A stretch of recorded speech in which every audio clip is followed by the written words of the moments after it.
All right. We're 2 minutes after the hour, so I'll go ahead and get us started. Welcome and thank you for joining us today. We're going to continue to let folks filter in, but I'll continue with our introductions. Thank you for joining us this afternoon on this LEAP webinar on State Policy 101, Getting Down to the Basics to Advance Adolescent Health. My name is Christy Altador, and I'm the Director for Adolescent Health Policy at the National Coalition of STU Directors. My pronouns are she, her, and I have the pleasure and privilege of being your co-moderator for today's session. I'm joined by our lovely panelists and our other co-moderator, Jerica Davis, who is our Senior Manager of Adolescent Health at NCSD. During this webinar, you'll hear experts highlight policy basics, how to engage in policy and policy maker education appropriately, and best practices to advance adolescent health and well-being through state policy actions. Next slide, please. So here we wanted to share a quick disclaimer. This webinar is supported by the cooperative agreement funded by the Centers for Disease Control and Prevention. The contents of this presentation do not represent or reflect the views of the CDC or Department of Health and Human Services. All right, going to share our agenda. We're going to go over a few housekeeping items, introduce our speakers and hear their presentations. We'll have an engaging Q&A session and a quick evaluation poll before we conclude. Next slide. This webinar is being recorded, and the recording, along with the slides and resources, will be distributed next week. At the end of our speaker presentations, we'll have an engaging Q&A, so please use the Q&A box located on the bottom of your screen to submit your questions at any time. Be on the lookout for resource links that will be shared in the chat box throughout the session. Before we introduce our speakers, we'd like to introduce you to LEAP. The Leadership Exchange for Adolescent Health Promotion is a learning collaborative of multi-sector, state-level leadership teams whose goal is to develop state-specific action plans for policy assessment, implementation, and evaluation to address adolescent health in 3 priority areas: sexual health education, sexual health services, and safe and supportive environments. Through collaborative partnerships such as this, state governments maximize results of their collective efforts to improve the health and well-being of young people. Thank you to the 13 states that have engaged in LEAP to move the needle in adolescent health in their jurisdictions. Are you interested in joining this free partnership?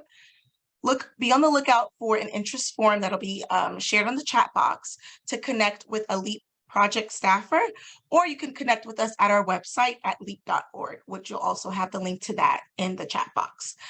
There you can also learn a little bit more about LEAP and how your state team can become an enrolled state team in our project. Next slide. And now I have the privilege to introduce you to our speakers. First, we'll hear from Charlie Severance Medeiros at the National Conference of State Legislators. Then we'll hear from a few state partners and examples from Michigan and California. So first, I'll introduce you to Charlie. Charlie is a policy specialist with the National Conference of State Legislators. He covers legislative issues related to substance use disorders, suicide prevention, infectious diseases, and other public and behavioral health topics. Prior to joining NCSL in 2018, Charlie worked as a policy and communications coordinator for Live Well Colorado, a bipartisan advocacy group that worked to increase access to healthy food and active living. Charlie, I'm going to turn the virtual mic over to you. Excellent. Thanks so much, Christy. You just got the intro, but the name is Charlie Severance. I'm a policy specialist at NCSL, where I cover the issues that Christy highlighted. And we can move on to the next slide, where I will just briefly cover what I'm going to be covering. So really what I've been asked to do today is to provide sort of a 101 of what state legislatures are, who is a state lawmaker, and why are they important to you in your work. Then I'm going to very quickly talk about sort of the state of state legislators after the 2022 midterm elections, and where I'll spend really the bulk of my time will be on this last piece of how to work with legislators, especially for those of you on the call who are in a state agency and maybe have some prohibitions against, directly lobbying or advocating on behalf of your program or, a specific piece of legislation. Next slide. First, though, I did want to just really quickly introduce the National Conference of State Legislatures, what we do, and give some background for the folks on the call who aren't familiar with the conference. So the National Conference of State Legislatures, or NCSL, is the bipartisan membership organization for the state and territorial legislatures of the United States. We are not an advocacy organization, so much like you all, we cannot advocate or lobby state legislators on behalf of any policy issue, and we never endorse or advocate for any specific bills debated by state legislators. We represent the 7,383 state legislators and more than 30,000 legislative staffers in this country, and we think of our mission as strengthening the legislative body as an institution through things like policy research, leadership development, technical assistance, professional development for legislative staff, and other opportunities. Next slide. So where I sit in the policy research division, and specifically the health program at NCSL, we support legislators and their staff in a variety of ways, including policy research, which is our legislative tracking and providing a picture of how legislatures across the country are tackling certain issues, making connections to experts like you all on this call today, who can provide a deeper insight into policy implementation and the new and innovative ideas that can move things forward in your states. Training, sort of like what we're doing here today, that can focus on anything from leadership development to honing a certain skill like writing, and meetings where we sort of bring all of the other things we do together and talk with legislators about the issues they are facing in their states and present evidence-based solutions for them to consider. And while we do not advocate at the state level, we do engage in some advocacy at the federal level, where we have broad support from our membership, specifically around issues of state sovereignty and maintaining federalism in our systems of government. And next slide. So to transition now into talking about what state legislatures are, why they're important. So the federal government may get most of the national media coverage by the big major news outlets, but state legislators arguably have a bigger impact on your day-to-day life, and especially on issues relating to students and to schools. State legislators have the power of the purse, really meaning that they set taxes in your state, decide where that funding eventually goes, decide how or even if federal dollars that have been allocated to the state get spent, and decide if certain issues can be taught in schools or have to be taught in schools and that sort of thing. Another key difference between the federal Congress and state legislators is that your state legislators are probably much more responsive and much more entwined in the communities that they represent. So if you're looking at your congressperson, they might have a district of 750,000 people, and your US senator is obviously responsible for your whole state. But state lawmakers represent districts of just a few thousand people in some instances. I do also have a note on this slide about legislative staff as well, and this varies from state to state, but I think it's really key to remember that if your legislators have aides or other staff, that these are people who are really important to network with and to build relationships with. And then I do have just a little information about who legislators are, with a reminder that these are very rarely ever going to be experts in these topic areas, again, like those of you on this call. That's an opportunity because these folks are therefore going to be a little bit more reliant on you for information, and that sort of flavors the strategies that make certain forms of communication more or less effective when working with lawmakers. So slide 6. Looking at the legislative process, legislatures vary from state to state with differences in the number of legislative members, again, the staff piece, time spent in session each year, legislative procedures, the political makeup of the legislature, and the various, other differences between the states. But generally, the legislative process is fairly similar. It goes something like a legislator will introduce a bill, the bill is assigned to a committee, the committee will hold a public hearing on that bill to sort of hear debate and answer questions to the public, and then the committee will act on the bill. So that means they'll either pass it on to the full chamber to vote on the measure, or they'll decide that this is not something that the legislature as a totality should consider, and they will still kill the bill, so to speak.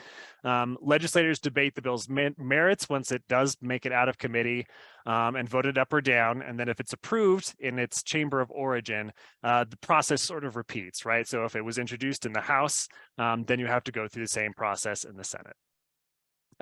If it is amended in that second chamber, there are other processes then that have to occur to make sure that those changes are either approved by the originating chamber or through what's called a conference committee, which is a little bit more in the weeds. But basically, both chambers have to agree before the bill can then be passed on to the governor, who can sign it into law, veto it, or in some states, they can just decide to let it become law without explicitly giving it their signature. If the governor does veto the bill, legislators do have the option to override the governor's veto, though that's usually fairly difficult to do. I think it's also important to note here that overwhelmingly most bills that are introduced in a given year end up not making it out of the legislature. Many pieces of legislation take several years of efforts and organizing and working with lawmakers to eventually make it across the finish line. Next slide. And finally, we did just have an election, and that means there have been some changes within states and in the national landscape. 4 Republican-held chambers flipped to blue in this election. That would be the Michigan House, the Michigan Senate, the Minnesota House, and Pennsylvania House. Going into the election, Republicans controlled 62 legislative chambers to the Democrats' 37. Nebraska has a unicameral legislature, meaning there is only one house, and it is technically nonpartisan. So that's why the total is 98 and not 100. And unofficially, Nebraska's legislature is controlled by Republicans. With the 4 flips, the final count is 58 Republican-controlled to 41 Democratically controlled chambers. A change of 4 chambers in election, or 5 chambers over a 2-year cycle, including that the Virginia House actually shifted in elections in 2021, is actually pretty minimal. So over the last 120 years, on average, 12 chambers flip in every 2-year cycle. With Minnesota's House joining the Minnesota Senate under Democratic control, Pennsylvania and Virginia are now the nation's only split legislatures going into 2023, which is a decades-long low, really, at least in 2020 it was, when Minnesota was the only split legislature. And when you add in governors, state control is more unified in either the blue or red column than ever, and the number of divided state governments is lower than ever. And next slide. All right, and now to talk about what I think most folks signed up to hear about, communicating with state legislators and some ideas or ways you all can build support for your programs while still maintaining that delicate balance of not advocating or lobbying or otherwise sort of stepping out of line. To begin, I thought I would start just by highlighting a very few general considerations for speaking with legislators, and then we'll get into some more specific specific strategies for communicating. The first thing I have highlighted here is to remember that legislators often have short learning curves. As many as 20% of legislators are new after every election year, so they are still getting the hang of the legislative process, parliamentary procedure, the committee rules, etc. On top of that, you may encounter legislators who are very interested in your topics but have no formal training. Many legislators, if not most or the vast majority of legislators, have other jobs they do outside of their time in the state capitol. They are members of their communities, and even though they might not be sort of care providers or public education or public health professionals, they do still care about these issues. On a similar vein, it's easy to overwhelm a legislator with too much information. Legislators have to read through potentially thousands of bills each year, and each of those bills comes with fact sheets, counter arguments, constituent emails, and other publications that they do their best to sort of take in and absorb. So the takeaway from that consideration and the one before it is that you want to keep your information brief, keep it to the key takeaways you want legislators to keep in mind, and to avoid using acronyms or jargony language that might be important when you're communicating with other health policy or other education policy professionals, but might just end up muddying the waters for a legislator who's trying to figure out if something is a good idea or not. Also keep in mind that resources are tight. State governments have to balance their budgets. They can't borrow the way the federal government does or spend in deficits. And as a result of that, state legislators have to decide where each dollar they appropriate will do the most good. The takeaway here being that legislators are going to be interested in knowing where money is already being spent. Are there results or a return on investment from that appropriation? And is there evidence that whatever we are talking about actually works? And finally, timing matters. And what I mean by that is that generally the earlier you can start the conversation around a bill, especially one that will need a fiscal note or will, impact the budget, the more success you're going to have. But beyond timing, you should also make your time in front of legislators count. If you only get to testify in front of a committee or a task force once a year or every few years, make sure to make that time count.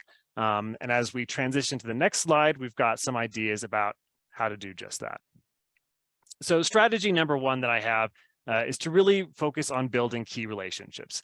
This means figuring out which committees are going to be the most influential for your work, figure out who the most influential people on that committee are, like the chairperson, for instance, but also figuring out if in the broader legislature, there are champions of your issues. Again, legislators are people and they're members of their communities. And just because they don't have a health background or sit on an education committee doesn't mean they aren't going to be passionate about that issue. I'd also remind everyone at this point that most legislators have staff, even if it's just a single aide or some sort of office support staff that you can also build relationships with and then sort of have a touch point with their legislative process. And finally, also consider that most departments also have a legislative liaison. So your department or your state agency should have someone whose job is dedicated to working with the legislature. Building a relationship with this person is crucial because it's their job to inform the legislature about your work. And the better they are able to speak about the work that you are doing and its importance, the more legislative support you're going to end up having.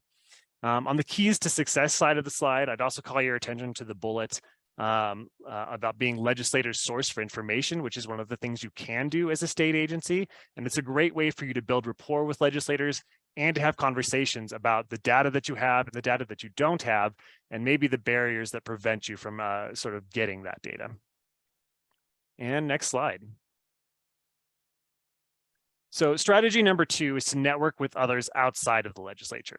You may not be able to directly advocate for certain policies, but there are plenty of groups who can do that, who already have relationships with legislators and frankly need you as part of their coalition.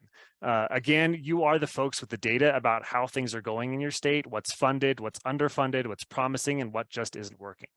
That's not to say that there aren't challenges to this approach as well. Obviously, you don't want local coalitions showing up in the legislators' offices saying, you know, the health department sent us or the state education department sent us. So I have under the keys to success part of the slide that collaboration can be difficult. And part of that is maintaining clear boundaries with your partners about what you can and can't do as part of a coalition, and knowing that you can provide subject matter expertise and advice and information, but ultimately still say we can't put our name or our logo on a specific bill, proposal, or other piece that you want to put in front of lawmakers. But again, this just underscores the value that you all have as purveyors of data in your state. If legislators have easy access to your information and they're hearing the same thing from their advocates, it does paint a clearer picture for them and helps to ease doubt that they aren't being given the whole story. Next slide. Strategy 3 is raise awareness through information and resources. And most of the information on this slide just underscores a lot of the points I've already shared. But I do just want to underscore here that building relationships with staff and especially your liaison are invaluable tools to help you build support for your programs. And to stress that the more easily legislators can get reliable information from you, the better picture they'll have, the more confident they'll feel about your programs, and you'll have a stronger rapport with them overall. And slide 12, I promise I am almost done talking to you or talking at you. And this is really just about framing your issue. So this is about balancing sort of the numbers part of this conversation with the human impact, right? So I've got some questions on the slide to consider, but the key takeaways are to frame the issue around the key concern for legislators. What is the proof that this works? What is the argument that this is the best use of the next dollar we spend? And not to be afraid to humanize the story and show how the programs and the policies and the ideas that you have are actually going to improve the lives of the people that these folks are elected to represent. And with that, I think I will conclude and turn it over to the next presenter. Thanks, Charlie. I have the privilege to introduce and turn the virtual mic to Shakti. Shakti serves as the Advocacy Director for the Michigan Organization of Analysts in Sexual Health, where she develops and leads the organization's advocacy program. Some of her previous experiences include teaching comprehensive sex ed to middle school students, writing for the award-winning health promotion website, Go Ask Alice, and evaluating PPFA's chat text sex ed program. As a queer, first-gen immigrant and Jamaican Indian woman, all of her work centers on values of anti-oppression, intersectionality, and staying research informed. Shakti, turning the virtual mic over to you. Amazing. Thank you, Christy. Hi, everybody. So as Christy said, my name is Shakti, like Shak and Arab, corn and Thee. Though one of the benefits of a webinar is that no one has to try to pronounce my name. So actually, Charlie covered so much good meat, or if you're vegetarian, turkey, around Advocacy 101. So we can go into some of the basics, and I will, I think, talk more about some basic things to figure out from the beginning level, and then we can go into some questions that I've seen on the document as well. So we can do next slide. So the basics that I was initially going to talk about are, things to figure out. So number one, what are your issue areas? I'm saying this as MOASH, we focus on a broad range of issue areas. We look at anything regarding comprehensive sex ed, access to sexual and reproductive health services, which can be things like menstrual products, abortion, contraception, STI testing. We look at violence prevention and building a consent culture. We also work to advance rights and supportive policies and practices for queer and trans youth. So essentially everything under the umbrella of sexuality, sexual and reproductive health, we do. And what I have found is that many other organizations also do a lot of work in many issue areas. So one of the first things to figure out when it comes to your advocacy is, what are your issue areas broadly?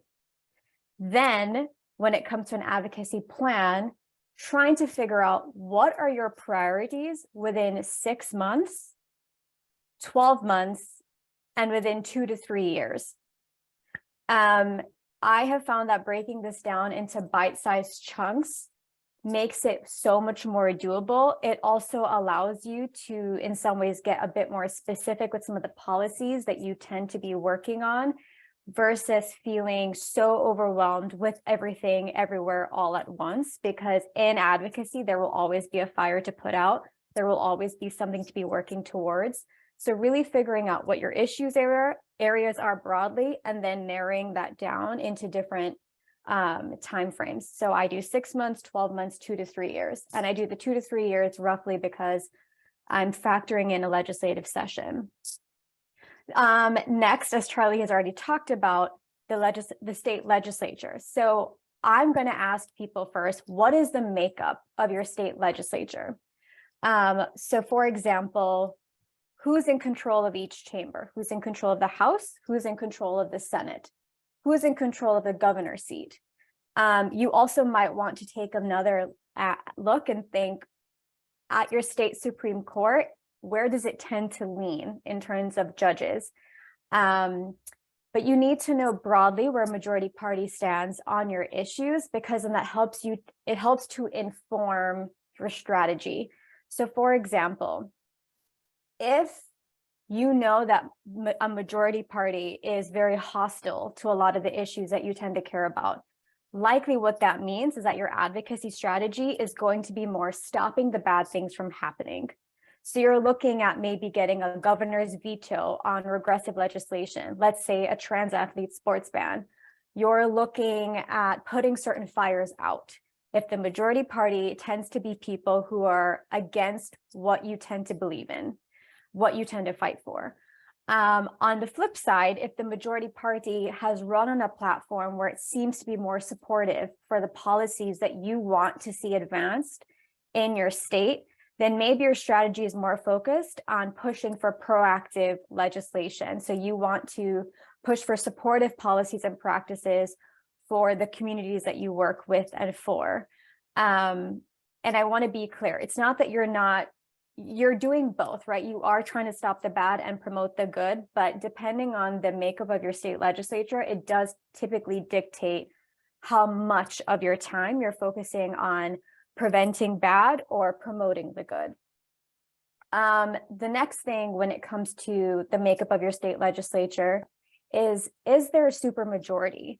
So I wish that I knew how to drop something in the chat for resources. So what I'll end up doing is send Christy an email after with a bunch of MOASH resources.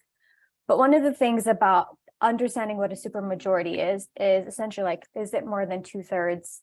Does a party have more than 2/3 control in a chamber or in both chambers? That is helpful to know because a supermajority is what is needed to override a governor's veto. That might be going too nitty-gritty into things, but having a supermajority in either direction, let's say a state has a Democrat supermajority, then typically Democrats have a lot of control with what policies get pushed through to become law. On the flip side, if Republicans tend to have more supermajority, that tends to say that Republicans have a lot of control around what becomes law. And so you just generally want to know that, because again, that helps to inform your basic strategy. Are you focusing more on stopping the bad? Are you focusing more on trying to promote the good? And then again, when it comes to makeup of state legislatures, looking beyond parties, look at individuals. Can you identify champions in each chamber for issues that you care about? And when you can identify champions, what I mean is people who understand what you're fighting for, who believe in what you're fighting for, and who are willing to work with you to fight for those things.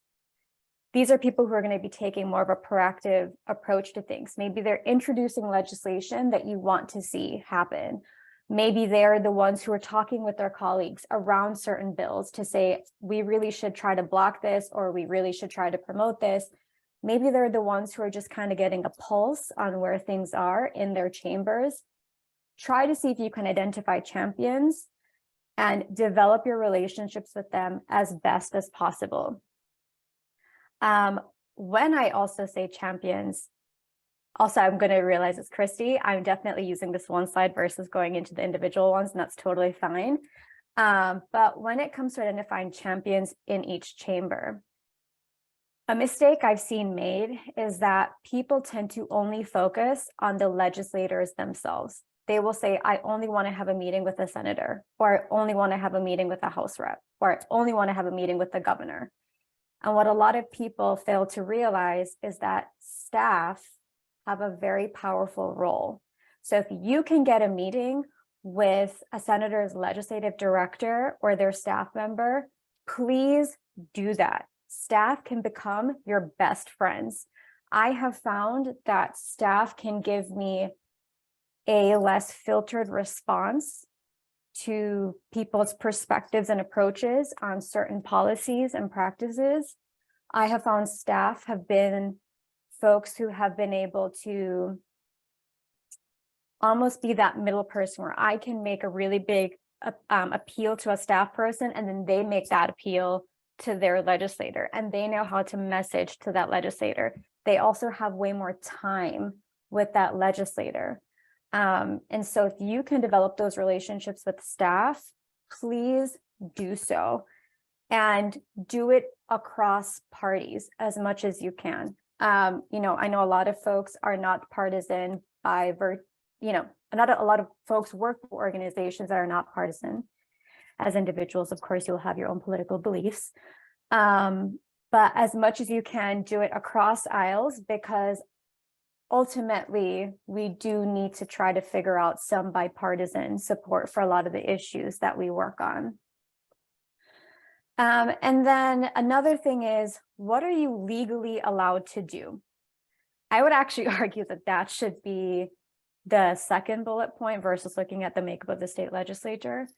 But if you are a nonprofit, understand, are you a C3 or a C4? If I'm just speaking alphabet soup to you, please ask your executive director or somebody if you are a C3 or a C4, because there are different legal allowances for what you are allowed to do. And as much as possible, try to seek out some legal support and advice for you and your organization specifically. Because what I will say is that there can be, let me not repeat a myth. Nonprofits that are 501c3s, like Moash, we are allowed to lobby. We are allowed to advance or oppose specific legislation. We cannot talk about elected officials, but we can talk about legislation and issues. And we can do that as a C3 because we have something called an H election. I know of other C3s that are not allowed to engage in lobbying as much because maybe they don't have that H election. But what I'm saying is that there can be those allowances. Try to figure out for your individual organization what you are legally allowed to do. I would rather drop this in the chat, but I'll send it in an email to Christy. If you are an organization that does anything under the umbrella of advancing reproductive rights or access, and you would need cheap to free legal advice on what you can do, the Forefront Project is a fantastic resource. They provide pro bono legal services to folks. So you can reach out to them and they can provide you with some support on what you are legally allowed to do. Now, on the flip side, if you are a nonprofit and you are a C4, that means that you have far more lobby potential and you are able to do things that are partisan if you so desire. You are also able to speak in favor of or against elected officials if you so desire. But again, there are legal restrictions to those things. So please figure that out first. That should be one of the first things you should figure out. I had gone through some of the questions that folks had submitted earlier and seen that, how are you able to do some of the advocacy, especially if some things might be against the rules or all of that? You need to first understand your rules. I have seen in coalition spaces where there are organizations that are unnecessarily gagging themselves because they do not understand that they have legal allowances to do any lobbying. So please, please, please look into your legal allowances. And then one of the last things I was going to talk about is, as an organization or an agency, however you exist in this space, you need to have an honest conversation about your capacity and your strengths. I know that this can be so much more bigger picture, but what I mean by that, and actually what I'll do is, Christy, can you skip like 3 slides ahead to where it says capacity and strengths? There we go. So are you looking to provide feedback on legislation, or like, let's just say broader policies, because you can look at policies at a local level as well. Are you looking to be proactively contacted for input? Are you looking to do any rapid response work? Or are you looking to be a connector or a facilitator across partners? You can do many of these things at once, but they are dictated by your capacity. So for example, if you are maybe a 1-person team or a 2-person team, it's probably not as likely that you're able to do as much rapid response work, because that is a lot. That is a very, very heavy pull. So what it might be is that you're like, you know what?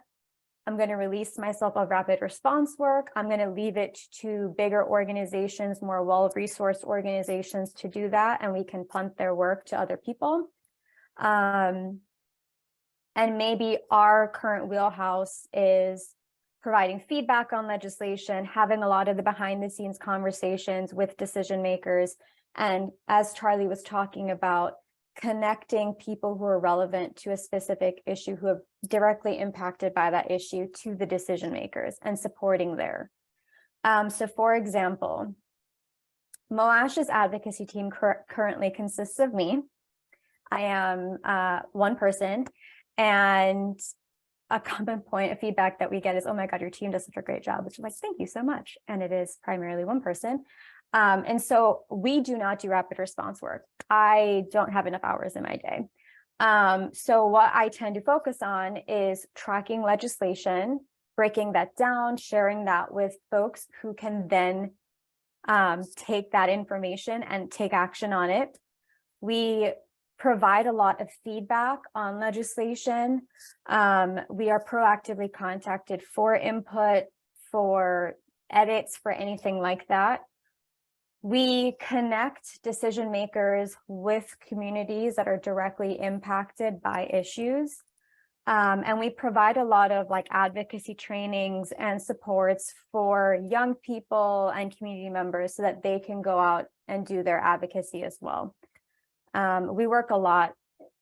There are certain areas where we definitely are taking more of a leadership role, and certain areas where we're taking more of a supportive role. And that is, again, looking at our capacity and strengths. Another question to ask, which is something that a lot of folks maybe don't consider as much, but I think is worthwhile, is do you want or need your org or your agency's advocacy to always be attributed to your organization or your agency? Or are you more comfortable, or is it more in your interest to be a silent hidden player and have other organizations or individuals be the face of that advocacy? Because that can also play into capacity and strengths, and that can also play into strategy, right? So for example, there are certain pieces of legislation that are focused on sexually reproductive health that organizations like Planned Parenthood or NARAL or /Pro-Choice Ohio will not touch, simply because they know that publicly putting their name on it can hurt that legislation. That can be a strategy thing. At the same time, there's things with MOASH that we work on where we have a very big role in promoting or opposing certain policies, but we are comfortable being a silent hidden player so that one, other organizations and folks can have more chance to shine, but also so that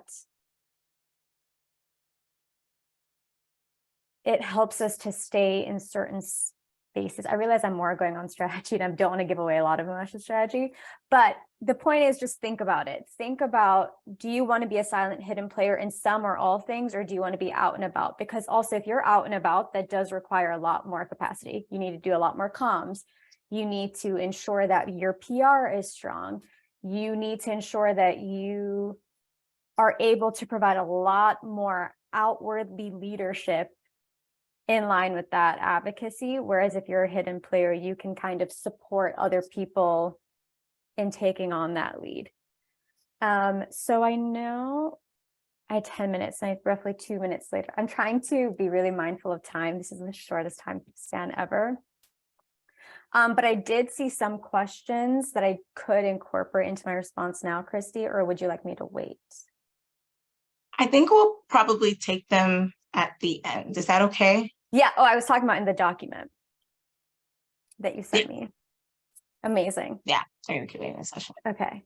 So that's what we do. Also, I'm going to share, you can skip all those after, but essentially, oh, sorry, those are Lori's slides, I think. Yes, sorry. Yep. You're good. So what I'll do with Christy is send along some resources for folks, because this tends to be a lot. Resources breaking down, like a state legislature, how a bill becomes a law in a really understandable way. A template for folks if they wanted to have a speaking meeting with a decision maker or write a letter to them. It's like, literally, here's how you structure it. Super easy. And then MOASH has legislative trackers that we use to break down any legislation that pertains to adolescent sexual and reproductive health. And so that's also a way where you don't need to have a whole degree in policy to understand them. Everything that we do, we believe should be understandable by young people, because we are a youth-focused organization. So we will share those resources. And then there's a bunch of questions that, if we have time at the end, I can try to provide some input there. So that's it for me. And I'll pass it back to Christy, who I think will introduce Lori. Yes, perfect. Thank you, Shakti. All right, and now without further ado, I will turn it over to Lori Beckoffer. Lori, feel free to take the virtual mic. All right. Hi, everybody. I'm Lori Beckoffer. I use she, her pronouns. I'm with the Michigan Department of Education. I've been in my role for 26 years. And so I'm going to kind of take a little different tactic on this, because I think a lot of folks who are on this webinar are probably folks who maybe work in state education agencies or work in local education agencies. And you're thinking like, this was great, but I can't do any of that stuff. So I want to make the case for how important policy is and how you really can do some of the things in different ways, and you want to always stay within those legal boundaries. Just a little background on Michigan, and so remember, you know, a lot of us are working in state education agencies where educational outcomes are the top priority, and maybe school health is seen as somewhat important but not as important because it's not the primary objective in terms of education. We're a state that has lots and lots of districts, so we have per capita, we have 1.4 million students, but we have almost 900 intermediate and local school districts. And so creates some challenges in terms of local district control and some opportunities. We have an appointed state superintendent appointed by our governor, and then we have an elected state board of education and also elected local, it's a typo, local boards of education as well. As was mentioned earlier, we're one of the few states, and I didn't realize there were only 4 flips. So we had a big flip in Michigan. So we were had a Republican Senate and House that are now slightly Democrat. And I say slightly, and that's an important point too, because yes, they're Democratic controlled, but if you lose 1 or 2 people on an issue, then you don't have enough votes to pass things. And so we can move to the next slide. I like this slide just in terms of thinking about policy, because I sometimes talk about policy with a capital P and policy with a little p. So, you know, sometimes when we talk about policymakers, we're talking about legislators, but also you have to remember that you have policy within organizations, you have policy in local school districts, then you have guidelines and procedures as well. And so if you feel like I can't influence policy or advance policy, you can. It just may not be directly on legislation, or you may indirectly talk with folks who can then talk with legislators. So all of us have a part in advancing policy. All right, next slide. So I just tried to kind of brainstorm some opportunities to advance policy. And so think about if any of these things are things that you could do in your position. So sometimes, like in my position, I can't call a legislator, but upon request, I could meet with a legislator. And so many of you are subject matter experts. And again, if you have no term limits, legislators are often looking for people who know more in terms of the content area to help inform policy. In my role, I need to write bill analyses. So that's an important area where we can say whether or not we're neutral or we support or we don't on a bill.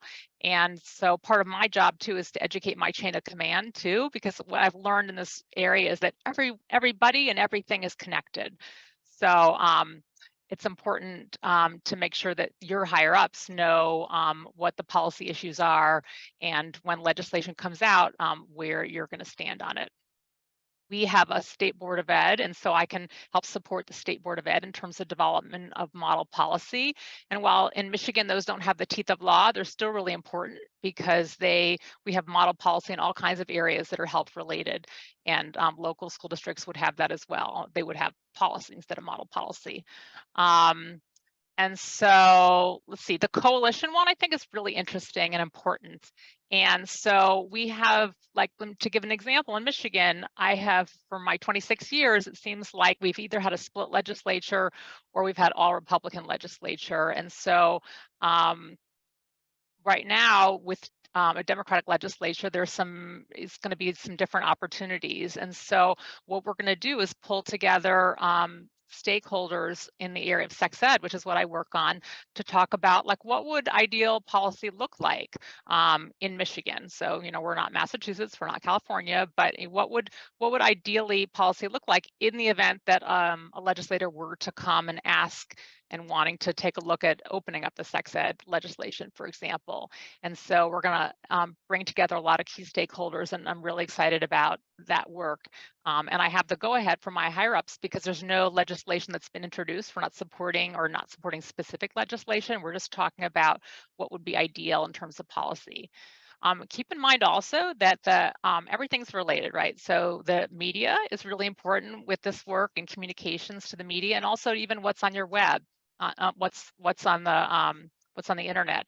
And so these are all things where, you know, an op-ed will then be written, and that will educate, you know, legislators who will then take that into their policymaking arena. So all of these things are related.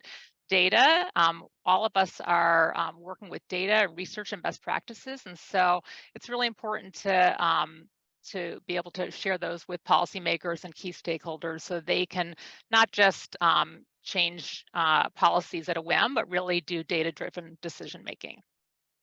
Funding opportunities also allow you to leverage existing resources and to support initiatives too. And so ideally, and Charlotte's going to talk about how the importance of getting, you know, some of our positions in education supported by state legislatures, because that makes a huge difference in when Division of Adolescent School Health stopped funding state departments of education and HIV prevention, which hopefully they're going to do again if there's funding. There's a forecasted opportunity about that. But when they did in 2018, in Michigan, my position also became state funded. And so that's a really important thing. I would say definitely partnering with legal firms and policy organizations who then provide policies to local school districts. So what we find is that when we see things happening in local districts at a state level, it's like often because they're being given advice from their law firms or from a policy organization. And so that's a way to go upstream to then advance policy at the local level. So again, I'm talking about little p probably more with this than the big P. And then encouraging, we're all constituents, encouraging parents and community members to speak with their elected officials about what is important to them. So I was nervous about policy and legislators, and yet I want you to see from this diagram that there's so many different ways that we can make a difference, and that even if we can't speak directly to legislators, we can speak with those who speak with them. And MOASH are some of our greatest partners in Michigan, because they can do that work, as Shakti's already talked about, and they can be the mouthpiece that sometimes we can't be in education. All right, next slide. And so we just had one success story that from a number of years ago. We had no, in legislation, there was nothing around supporting LGBTQ students. In fact, some of those terms weren't even in our legislation in Michigan. We had no civil rights protections in Michigan around sexual orientation, gender identity, and expression. But our state board did pass a statement and guidance in 2016, and that is a whole nother presentation in and of itself. But having that policy, in this case, it was maybe a medium-sized P, in place really helped us to be able to say, like, this is what we stand for at the Department of Ed. And I still continue to do a lot of educating my chain of command. That's really important, because then when there's pushback, and there's always pushback in our work, especially in sexual health, the folks who are at the top of your organization know what you're doing, know what you stand for, and we can stand by that policy that we've already passed, and continue to consult that. So I'm gonna wrap it up to just say, like, with our training in terms of this project, we, like, in 1 year, we reached 1,827 people and 368 intermediate local districts. So that was, they collectively serve 68% of the students in Michigan. So policy is important. It really gives you something to stand by to make a difference in impacting the lives of young people. And sometimes the road to advancing policy is very windy, hence my windy picture here, because sometimes it's up and it's down, but hopefully over the long run, we can make a difference. So I will stop and turn it back.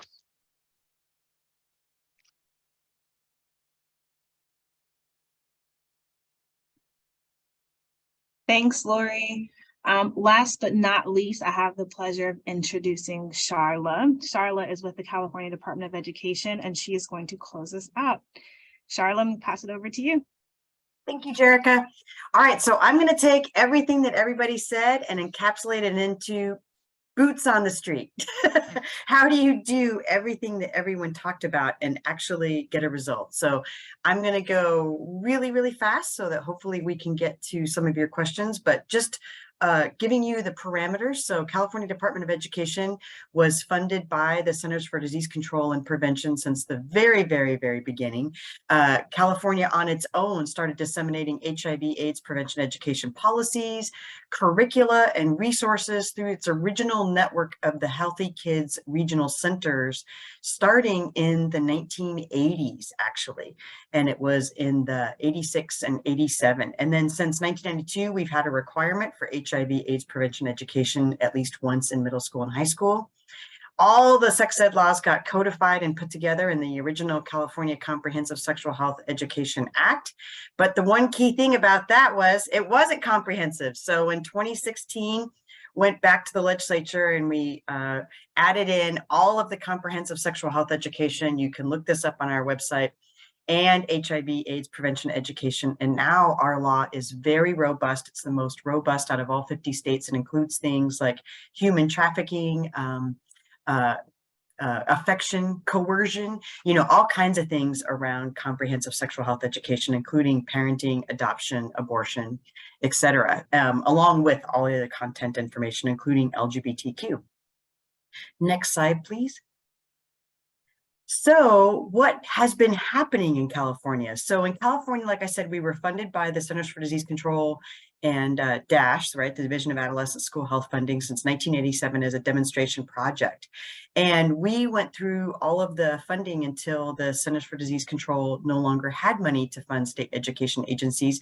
But as you can see in our 5-year cycles of increments, that our funding was slowly decreasing every single year. And so looking at that and looking at the national landscape and looking at the fact that we had worked collectively on a very important policy change, which is the California Healthy Youth Act. And I'll talk about how we did that very briefly. We were thinking, okay, this could be the time where we have to get ready and be prepared for anything. Next slide, please.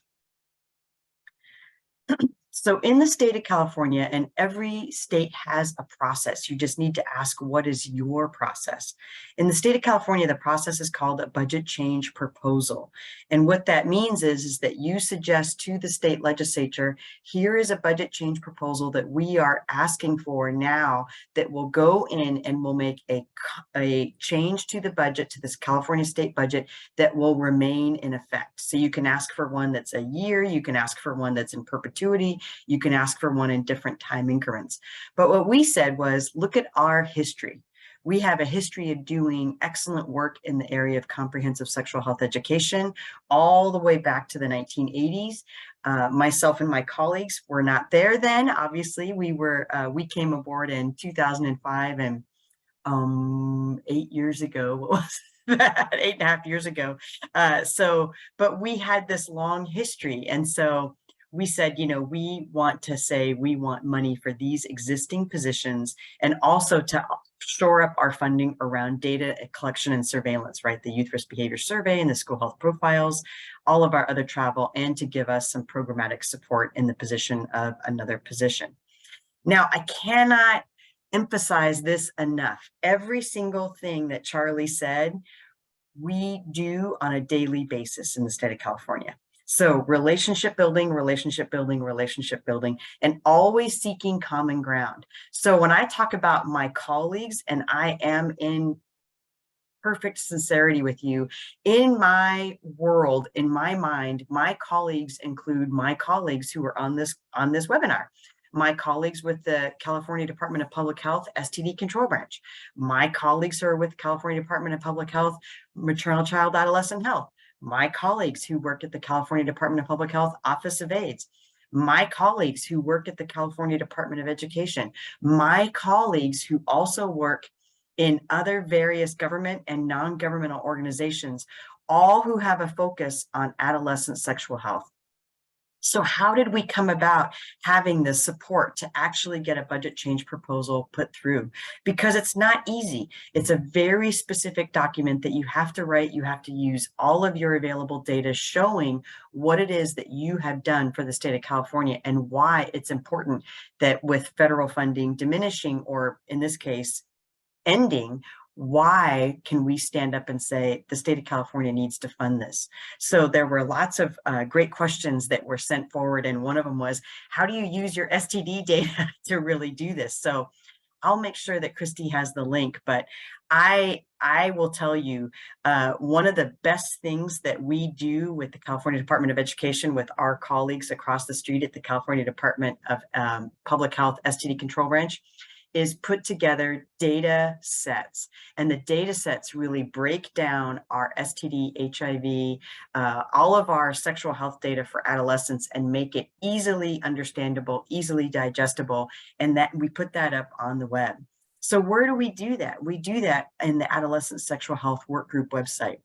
And so when I look at the bottom and I say our largest support really came from our state superintendent of public instruction, which is elected. Our board is appointed, but our superintendent is elected. And I would say, when Charlie was talking about how do you work with, your legislators, meaning, you kind of give them bite-sized information, give them solid information, give them data, and then back it up and do all that. Okay, that works with everyone in your chain of command too, because comprehensive sexual health is my passion and it's my work and I love it and live it, eat it, breathe it every day, but it's not what the rest of Department of Education does. So yes, you have to link everything to your educational outcomes. Yes, you have to link your data, but make sure that you communicate in your chain of command the same way that Charlie was saying that you communicate with legislators. And the other thing is recognize you do have expertise in your building. Like for us, we have governmental affairs. They are your best friends because governmental affairs has all the rights and responsibilities of going across the street, at least in California. Our state legislature is literally across the street. They have all the responsibility of going across the street and working with those staffers and legislators. So you work with them. And just like Lori said, we get invited because we are subject matter experts. So we get invited to come and say, talk about this. What am I doing? I'm educating. Am I advocating? No, I am not. That is not permissible in my position, but I am a subject matter expert and I can advocate. So why I was asked to talk about this is that this is a possibility in your state. Lori's done it. Lori Dills has done it in Washington. We did it in California. And I say we because it was not a me. It was not a me. We did it together, right? We did it with my colleague, Daniela Torres. We did it with, Sandy Differding. We did it, with all of our colleagues collectively working on this and making sure that this was the best BCP going forward. So I have tons more to say, but we don't have any more time. So I'm going to stop talking and pass the mic back to Christy.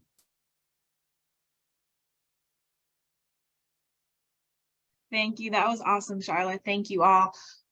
Unfortunately, we did run out of time for questions, but we are not going to leave your submitted questions unanswered. So the evaluation poll just popped up on your screen. So if you could please take a few seconds just to answer those questions for us. It's really helpful to inform future webinars for you all.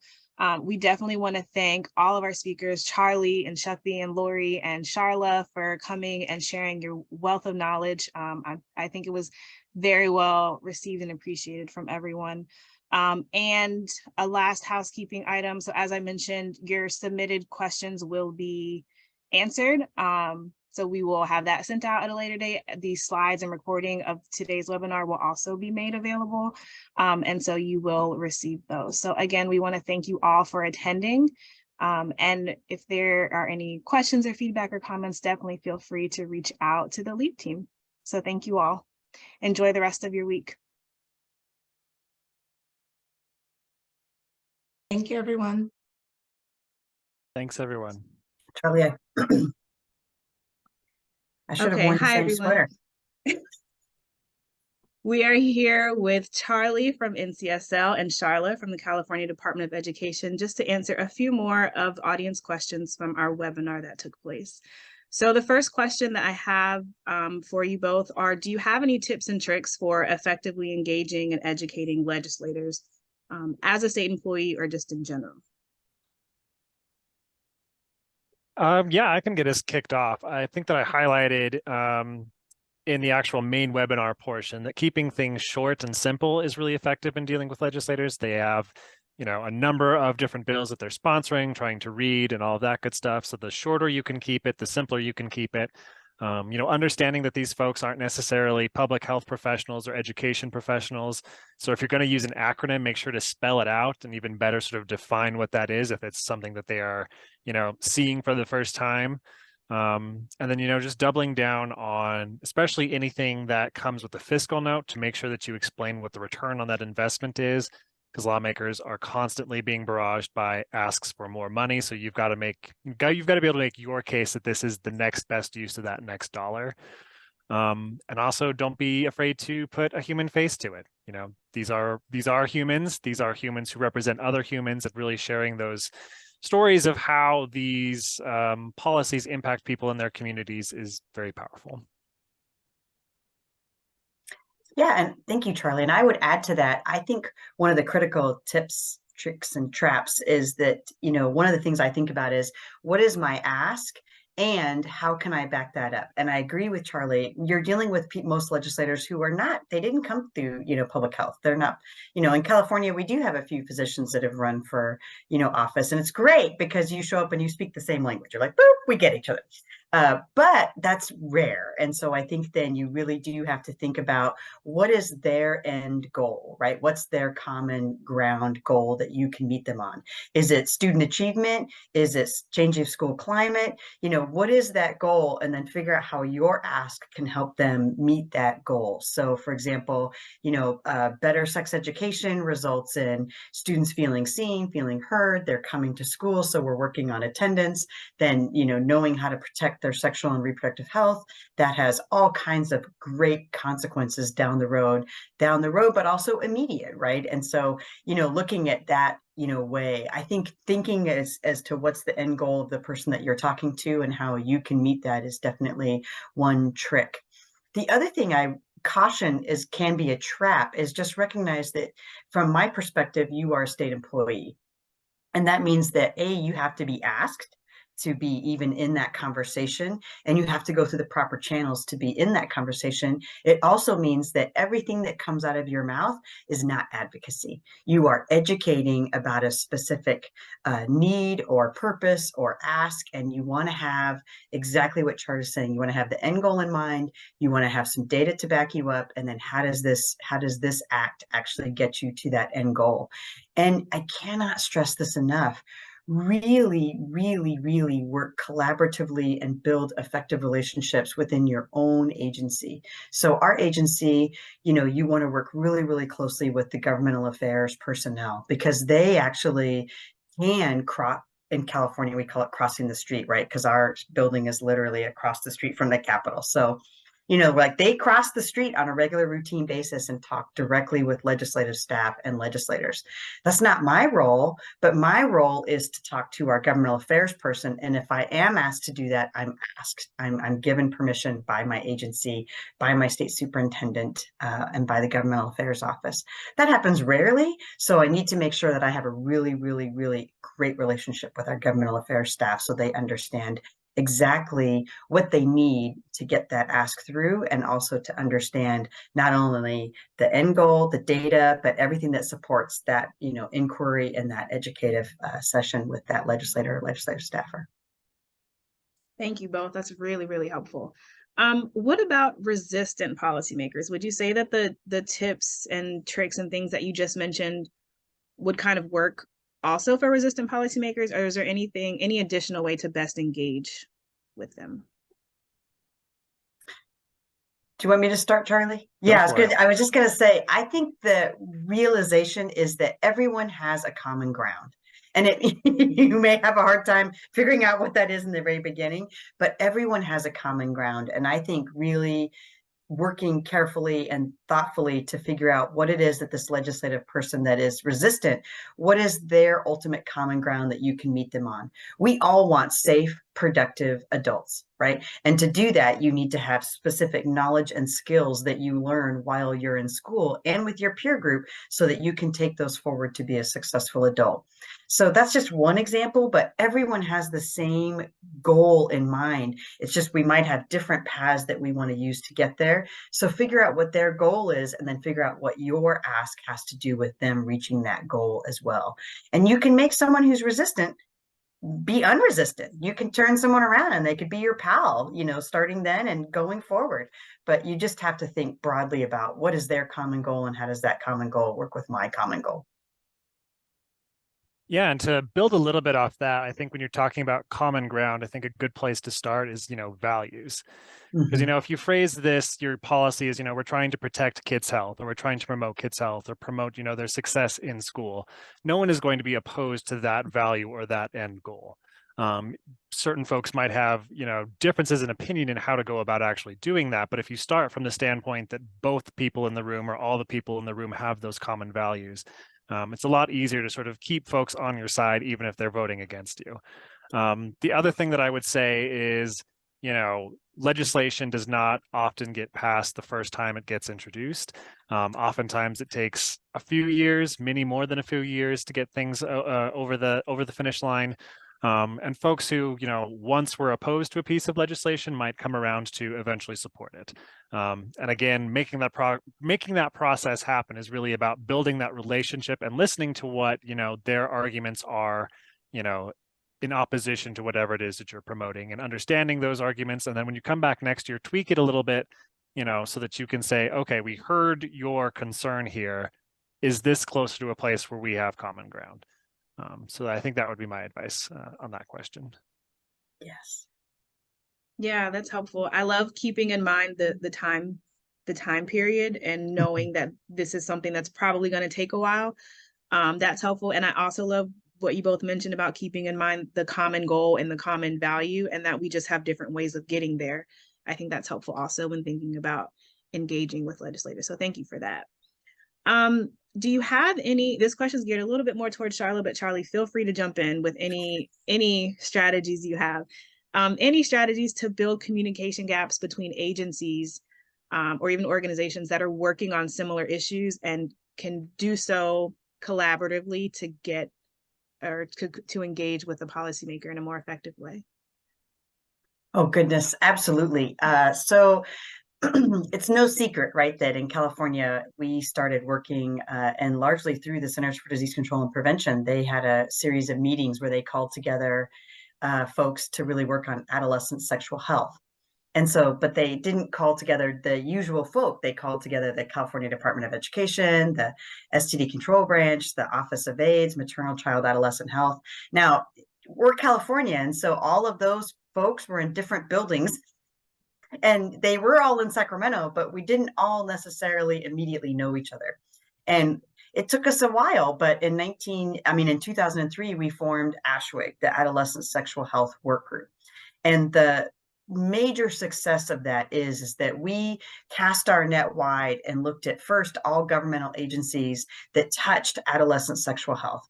And then it goes back again to what we were saying earlier, Charlie and I. It's all based on relationship building. And, don't get me wrong, we didn't get there immediately.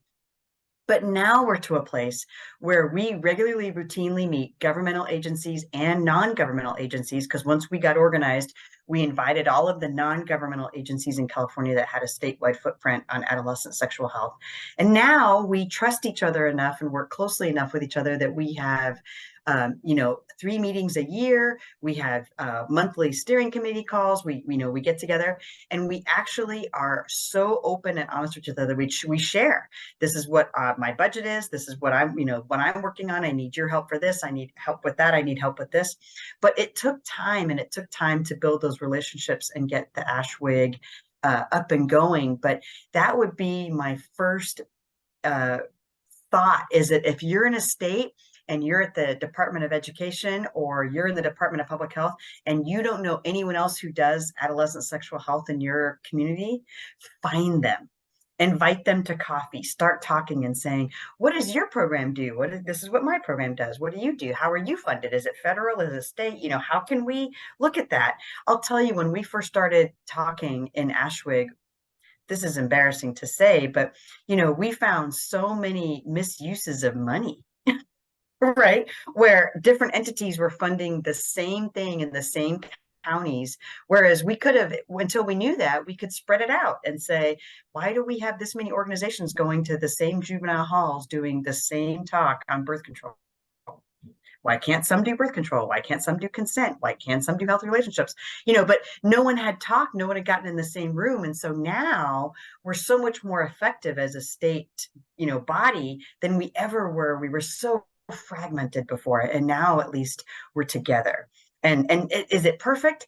No. But is it so much further down the road to perfection than we were? Yes. And it's because we all communicate and we have a shared goal in mind. And please look at our website. It's www.ashwig.org and ASHWG, but I can send our one pager to Jerica and Christy, and y'all can look at that too and see which organizations are represented there. Absolutely. We can definitely share that. Charlie, is there anything you would want to add?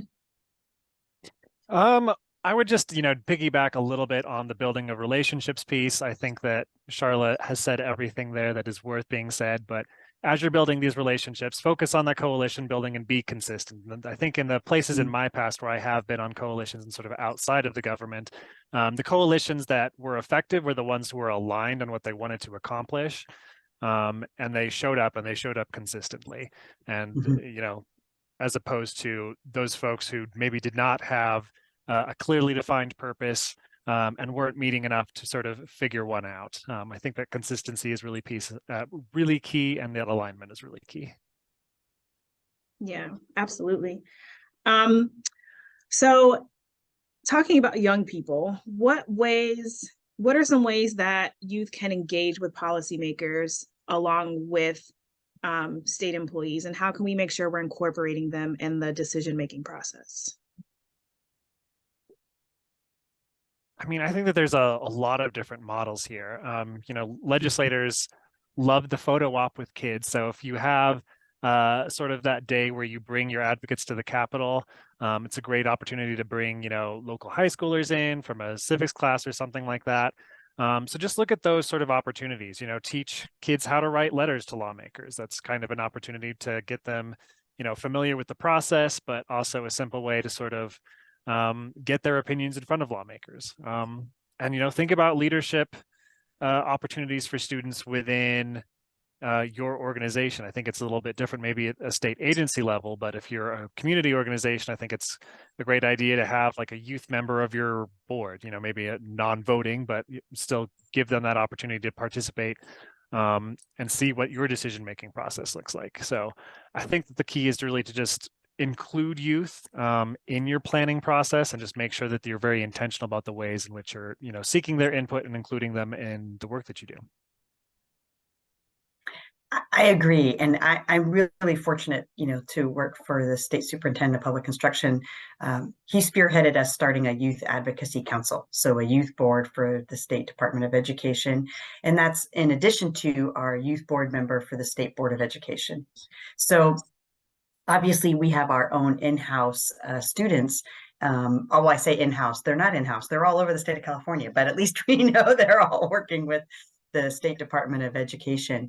And I agree with Charlie. It's like really work effectively on what do you know, what is happening for you locally? Could that tap into something that's happening in other counties? Could that tap into something that is a need, a change that needs to happen, you know, occur at the state level for other students in the state of California? Definitely work with students on how to advocate, how to educate, how to work with, you know, folks not only at their local school boards and, you know, but also with then, you know, legislative directors and legislators at the state level. And I think tap into other community-based organizations, you know, for example, the Gay Straight Alliance Network routinely does, you know, bring their youth to Capitol Day. There's also the student organization, the student members of school board associations. And so they come and, you know, they're already sitting on a school board, but you know, what is it that they feel like their needs are that, you know, could be tapped into across the whole state. So there's lots of different organizations that have youth boards. And so I would say, just start asking everyone that you work with, hey, do you have a youth board? Do you have a youth board? And then can I come talk to the youth board? Can the youth board, you know, make themselves available and find out what's on their minds, and then see if that somehow is in alignment with what, you know, you're asking for. And if it's not in alignment, find out how come it's not in alignment. Maybe what you're asking for does not work for the youth in your county or in your state or in your region. And you need to know that up front, because the policies that you're going to set are really going to affect them. So ask, find out, be willing to be wrong, and be willing to, you know, take some risks and find out what it is that you're asking, and if they would be in support, and if they're not, find out. Yeah, no, I love that. Building relationships also includes the young people that we work with. It's not just for our colleagues. So I love that. The very last question I have for you both, just to wrap us up, is do you have any resources that you use or that you have come across that are helpful for staying up to date around policy? And if there's any that you have links to or anything that you want us to share, we can definitely share that around as well. Yeah, I will share a 2020 brief that NCSL published, or my colleagues did from the education team here, on sex ed policies in schools. And then I will also share a link to our public health database, which tracks legislation related to sort of school-based prevention of STDs. So those are two resources that, or at least one resource that was up to date in 2020 and another resource that gets updated throughout the legislative session. Otherwise, I would just say to newsletters are a fantastic way if you have sort of a local policy organization or policy coalition like we've talked about that has a regular newsletter. That's a great way to stay, up to date on what's going on. But I think that's it off the top of my head. Yeah, I do the same thing. I come into work almost every morning and I have the same routine, and that is I check the same few news sources. And one of them is put together here in the state of California, and it gets talked about a lot. So it's not like it's a secret, but it's our tumble. And it's put together from a policy perspective, and it's linked by, this is what's happening in the environment, this is what's happening in education, this is what's happening, whatever. And it's put together primarily for people who do work inside the Capitol to get a quick snapshot about what's happening in California and then what, effects are happening. And so, I look at that. I look at a couple of the big newspapers in the state of California. And then I swear Charlie did not pay me, but I regularly, routinely log into NCSD, NCSL, NCSD. I look at, the state, and NASB. I look at CECUS, and I just work it into my work calendar. And what I mean by that is that I check off at least one national organization a week. Did I at least go in and check their website? Did I look at what's happening, what they're focused on? What, it says like that. There's always that column, what's new on our website? What are we focusing on? All those things. I have a whole list. I go down CECUS, I go down NCSD, I go down NCSL, I look at NASB, I go down and I make sure that I am keeping attuned to what the national organizations are keeping attuned to. Because California is a huge state. So if it's happening there, it's going to be happening here soon. Or if it's happening here, it's going to be happening nationally soon. So I try to look at that every single week. And I do scan a few news papers every morning, just kind of looking any big hot topics that are coming up that are going to be a big day for me or a big day or a big work week for me. And then also, I would say, keep in touch with your local comms people. I love my communications department at the State Department of Education. How do you think I learned about our tumble? They taught me.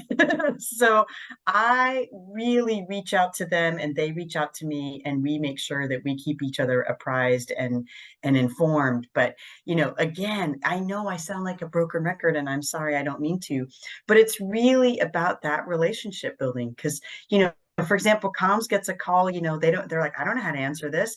They can talk to me and say, what should we look at? Or what have you read or whatever? And I say, oh, look at this. And then they're like, this is what we needed. Thank you. Great. It's perfect. So, make sure you talk to people who on a regular routine basis, this is what they have to do for a living.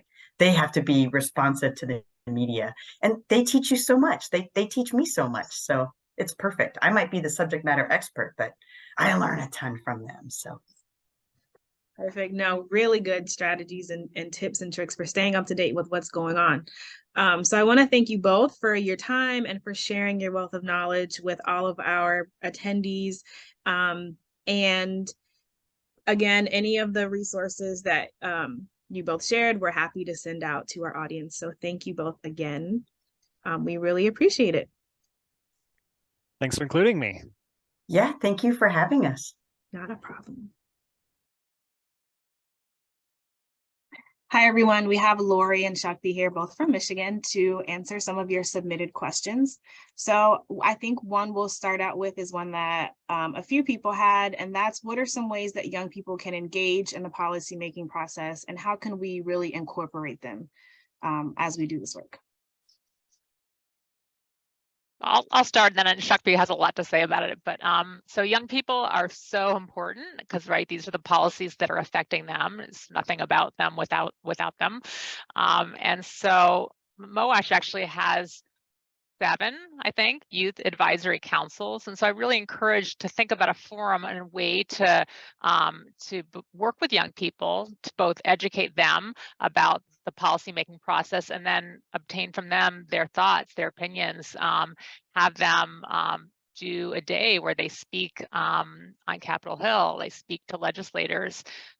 So young people, it's so important, but a lot of times, just like adults, they don't understand the process. And so helping them to understand that their voices really are important, and giving them some training so that they like know about how to speak with the folks that they're speaking with, and then they are amazing and so impassioned. So I'll let Shakti speak more.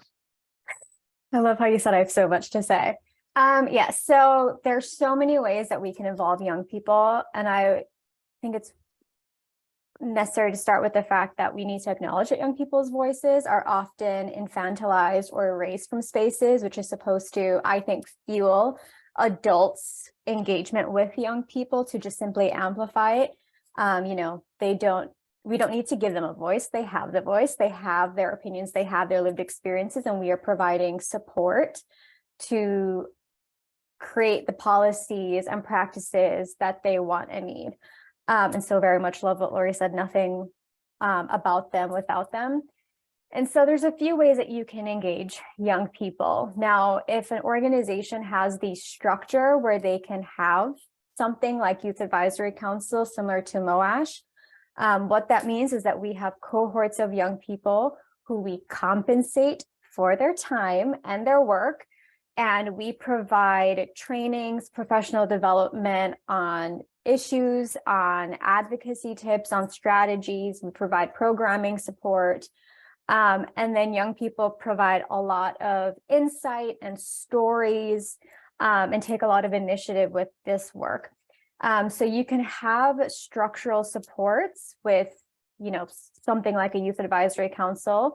Now, if you don't have that currently available to you, or maybe not available to you in the near future, you know, having youth panels where you can maybe do snowball sampling about certain issues. So I'm thinking, let's say you are working to oppose a trans athlete sports ban.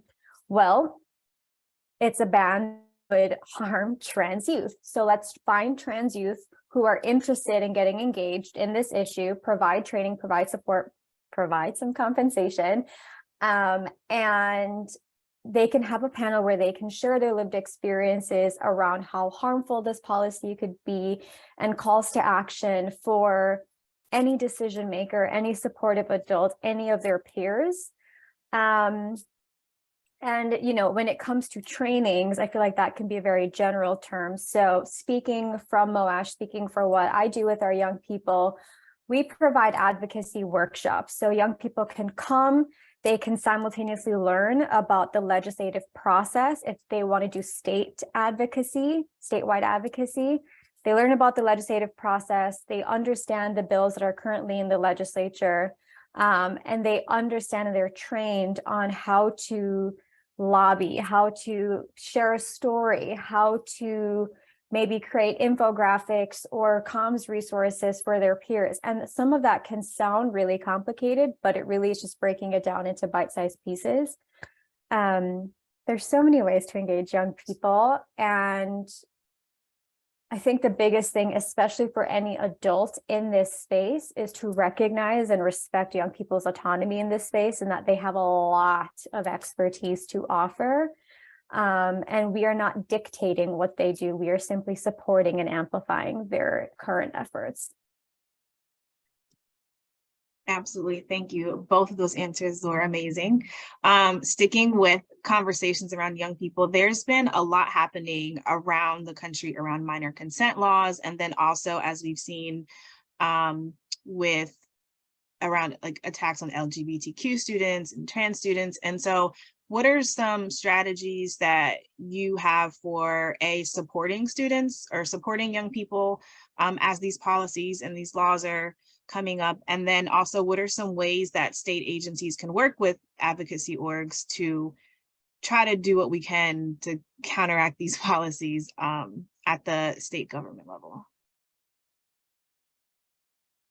Sure. I mean, Go I first, can talk Lori. a little bit. I mean, one of the things that I think it's helpful to understand is a little bit more about you know, when I work with school districts, I say, when you hear from a parent who's concerned, is this a parent with a lowercase p or a parent with a capital P? So it's like, is this a parent who is part of, has been kind of given talking points from a larger group? And so they're representing, you know, there's a larger group, an advocacy group, because I think that makes a difference. And I think it's helpful for folks to understand that, like, most people kind of to just really survey their communities to find out, what do most people want? You know, it's not the loudest voices necessarily that should be shaping our policies and our practices, but really to listen to the people in your community and what it is that they want. Because, you know, having a safe and supportive school environment for all students, people want that. It's the law. It's the right thing to do. And so I think helping people to understand that piece of things is really important. Other thoughts, Shakti? Yeah, so you hit on something strong, which is, where is the opposition actually coming from, and is it actually reflective of parents in that area? And so we're seeing a lot of attacks on any issue regarding young people with the basis of, you know, parental rights, and we want to attack minor consent laws, or we want to attack trans and queer and trans youth. And what we tend to see is that that is actually from a vocal minority, from organized groups that typically aren't even based or dominant in the actual areas that you live in.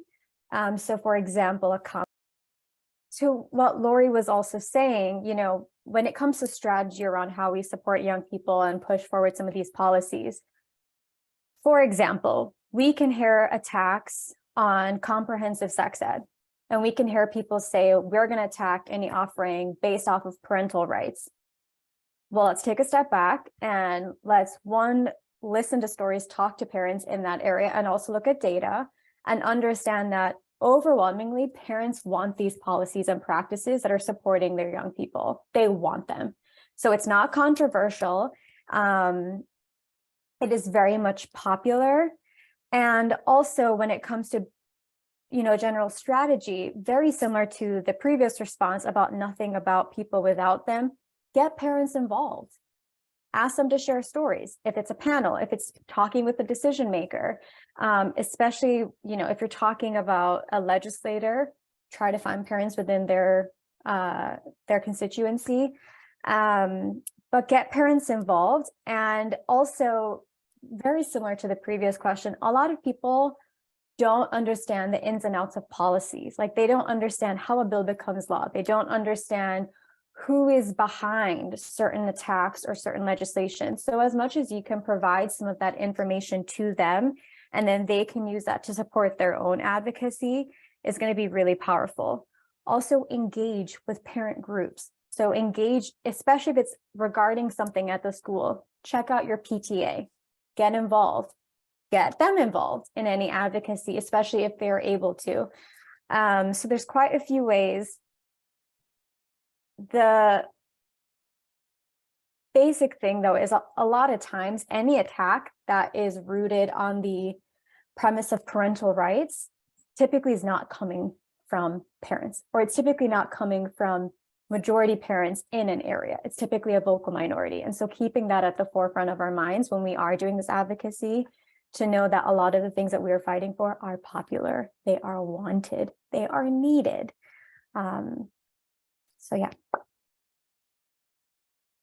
Shakti, I love that you mentioned getting involved with PTA. That was absolutely going to be a follow-up question. So same page here, but you know, you think it's worthwhile to work with orgs like the PTA, right? When we're talking about collaborating with outside orgs that can do things that those working with a state agency may not be able to do. So the PTA is one of those orgs where it's probably beneficial to do that. So I love that you mentioned that.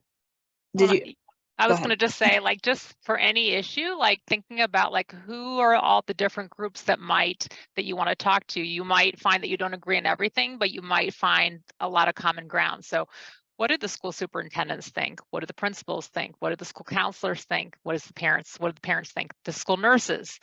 the Small Business Association. It's like all kinds of folks are influenced by policy, and they may disagree with a policy, but for different reasons than you disagree with a policy. So I think it's really good to sit down and really think about as broad-based a coalition as possible.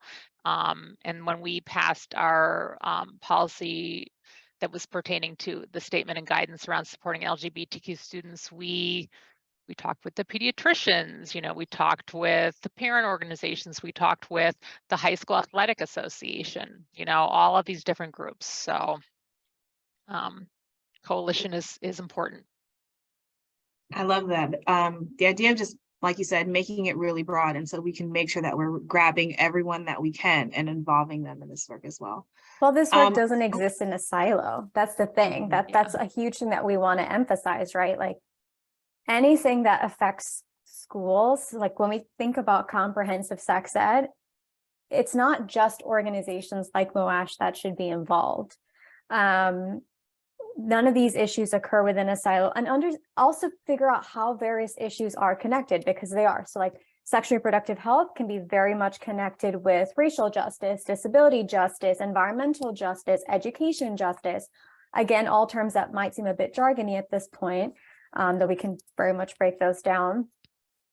But figuring out who might care about any issue. So if it's at the school level, like Lori's saying, so we might work on comprehensive sex ed stuff. We're not just going to involve MOASH in our youth. We're going to look at the schools. Let's look at PTA. Let's look at educators. Let's look at healthcare professionals and see what they say in terms of what they want and need young people to learn, what they recommend young people to learn. The faith community also. Right. Faith community, right. Everybody. And so connecting as many people, and also, I even stay away from sometimes from saying terms like outside organizations or things like that, because they shouldn't be on the outside. We shouldn't be putting anybody on the outside. And I also find, especially within the space of like sexual and reproductive health and, sexuality and sexual health identities and rights, that we tend to really privilege certain organizations at the expense of others. And so, for example, when we think about, something around contraceptive access, maybe people are more likely to think about like a Planned Parenthood, for example, and really privilege their opinions and their advocacy above all others. And you can absolutely get involved with them and, do whatever is aligned with your values and all of that, and also see what are other organizations that are working on this, maybe in different ways, maybe in different avenues. How can you get involved? Because a lot of organizations, a lot of agencies that are responsible for a lot of change typically aren't always getting the credit for it. They typically aren't always as visible, but they are very impactful. And so you have so many opportunities and avenues to get involved, especially in ways and with organizations that feel better fit to you. I was just thinking specifically about the sexual assault, domestic violence coalitions and folks, because it's like sometimes there's overlap, sometimes there's a difference of opinion, but really important stakeholders in this work. Yeah, no, all of that is really true. And also really great to hear you both say. So sticking with this idea of like reaching out to everyone we can and building these coalitions and these collaborations. There was a question brought up specifically about state agencies, but I think we can also include organizations outside of the state agency that they work with, that there's often a communication gap, right? And so what are some strategies where we can bridge that communication gap so that we can facilitate the work, so that we're not operating in a silo? Communication gap from who to who? So between state agencies, but I would also broaden that to say between a state agency and maybe an org that we are trying to work with, to again do things that we may not be able to do. But I think the person who wrote this question may have been referring to in state agencies, there tends to be a lot of turnover. There tends to be, information that doesn't get passed, and there's a communication gap maybe between the Department of Education and the Department of Health, for example. And it's just, we can't get on the same page with what we're trying to do. Well, I'm thinking even within your own unit, within your own organization, you may be like, you never see them in person. You barely get a chance to talk because we're so busy. So I think it really speaks to, like, so often we're doing so much, we're doing that we need to slow down a little bit, because relationships are everything. They're everything, right? So when you can pick up that phone call and talk to that person, maybe you haven't talked to in a long time, that one phone call can make an amazing difference in terms of, just saying, wow, like, I know you exist, you're still on your job, or you're new to your job, and now I'm going to email you a bunch of different documents, which you may or may not have time to read. But I think that it's you can't underestimate the importance of those specific relationships. And because often we aren't on the same page. Sometimes grants require us to have an MOU between two agencies, and then it's like, oh, what are you doing? What are we doing? And let's work together on it. But I know for us, like in education at the state health agency, we got so many different shops within state health, right? We have the adolescent health, the school-based health centers, we have HIV, STD, then we have chronic disease folks, we have the DEI, so it's hard because they're all in different shops too. But if I can find a point person within that agency who's connected with all the different places, like Karen Yoder is that person at Department of Health and Human Services, or one of those people, then that makes an enormous difference. Definitely. Relationship building. Also having to be comfortable with periodic check-ins, figure out what works for your schedule and your capacity. But like even if it's that you just have a stand-in time, 30 minutes on your calendar every 2 weeks to be like, hey, what are you working on? Here's what I'm working on. Where can we collaborate? A lot of times I've seen people say, I'm not going to put a meeting on the calendar or like come to you for any requests until I feel like I have a very solid agenda in my head. But a lot of times you can figure things out collaboratively. So do that. There's also a flip side of this where in certain cases, is it that people aren't communicating, or that certain organizations and agencies are simply not listening? Because I've seen it in coalitions, I'm talking more about organizations, where there are organizations that are constantly saying something and saying it, with multiple other organizations as a unit, and more privileged organizations just may not listen. And so it is very much on relationship building. It is very much on being proactive with sharing things with each other, because ultimately when we are working on issues, especially when we are working with organizations and agencies that for the most part are values aligned, we do have a responsibility to the folks that we are working with and the communities that we are working with and for, to figure this out collectively. And people also have a responsibility to listen, especially to organizations and agencies that may not have the street cred that you think that they should have to make motions, but are they also primarily representing folks who are most likely to be impacted by certain issues? Yeah, absolutely. The last question that I have for you both, Charlie mentioned in his presentation the importance of educating legislators, right? And serving as the subject matter expert. And so what are some tips and tricks that you both have found as the best way to educate a legislator, the most impactful way, the way that's worked the best for you both? If you could share any tips that you have. I could go first because I simply think Lori would have a more in-depth answer. So I'll let her go more into that. But number one, again, staff relationships. So because a lot of times you get 30 minutes with a legislator. If they're learning about something for the first time, or they really have to unlearn a lot of incorrect things, 30 minutes is really not a lot of time. So staff relationships, because you can have more access to staff and they can also be your advocates, number one. Number two, when you are, whether it's an in-person meeting or let's say a virtual meeting, Zoom, yes, you are saying all these points, always have something to leave behind. Always have something that they can refer back to. Even if it's a bullet point email, even if it's not the fanciest of 2-pagers, leave something behind so that they can reference it. And number 3, figure out how to educate people in their own language, in line with their values, in line with things that they have demonstrated that they care about, angles that they tend to care about, right? So when I'm talking with legislators, I'm not using the exact same argument or this exact same appeals to every single person to further a cause.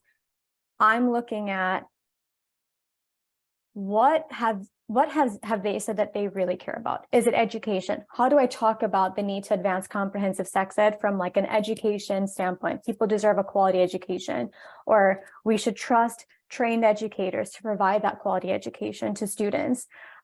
Maybe someone cares more about inclusivity. How do we talk about the fact that all young people deserve to be represented and learn about themselves and various identities and experiences? Or maybe it's people care more about an economic benefit. Okay, well, what is on average, can we think about like as an economic benefit of people having the education, let's just say, for example, on how to use contraceptives correctly and repeatedly, things like that. So tailoring what you're saying to that person is also really important. And I'm sure Lori has so much more to say, so I'm going to hand it over to her. Yes and no. Yeah, so it's great. So again, I have like very strict rules working at the Department of Ed about speaking directly for legislators. So, but I'm a private citizen, and I've learned I can send a communication as a private citizen and say, hello, this is who I am. This is what is important to me. By day, I work at the but that is not the hat that I'm speaking to you in. I'm speaking as a private citizen, but I also have expertise because of my day job. So I think everyone can speak with their legislator. And at this point now, not my former legislators, but my future ones, I have a texting relationship with it, which is pretty amazing. And so it's something we could all strive for. And there may be times, so there's very few times where I've spoken directly to legislators other than as a private citizen or if I'm called into a meeting, but definitely I've learned that bill analyses are important ways that I can make a difference. And again, I'm educating my chain of command. We just had some legislation that was introduced in Michigan that was a little bit scary. I won't go into any bill numbers or anything, but what I will say is that it was modeled after legislation from another state. And so as soon as I said that and what other state it was, people were like, oh yeah, we're not supporting that legislation. So I had educated my chain of command. And so that that was good to know that they were just like, nope, if that moves forward, we're not going to support that. So just really looking within your limits and what you're able to do, and then looking at, again, who has the ear of that legislator, who can talk, who's the best person to talk to that legislator. It may not be you. So just thinking about that as well, I think is really helpful. Who's a constituent, who is something in common with that person, all of those pieces. Perfect. Very helpful. Also, one last thing which I just realized. A lot of times when people think about education, they think about hard data, which, yes, good to have. What tends to move people more, including legislators, is stories. And Charlie talked about the need to humanize. So I'm a big fan of mixing it. I'm a fan of, let's say, for example, Moash has an advocacy day. Young people are sharing stories or talking about why they need to learn consent in schools. I can provide some of that data, but then young people with lived experiences, let them share their stories, because that's ultimately what's going to move people, what's going to educate people. Legislators are also human. They're going to be moved by things. And on that note too, especially things that we tend to focus on, have your education be focused more on like actual realities of policies and lived experiences and having people's stories. And as much as you can, stay away from fear mongering. Not only is it just ineffective, but it's actually more likely to put your legislator off and make them be more opposed to what you want them to do. Perfect. Thank you all. That's very helpful. And thank you both for having such a robust conversation with us and answering a few of these submitted questions that we had from attendees. So thank you again for presenting at the webinar. And we hope to have conversations with you again. You're very welcome. Of course, thanks for having us.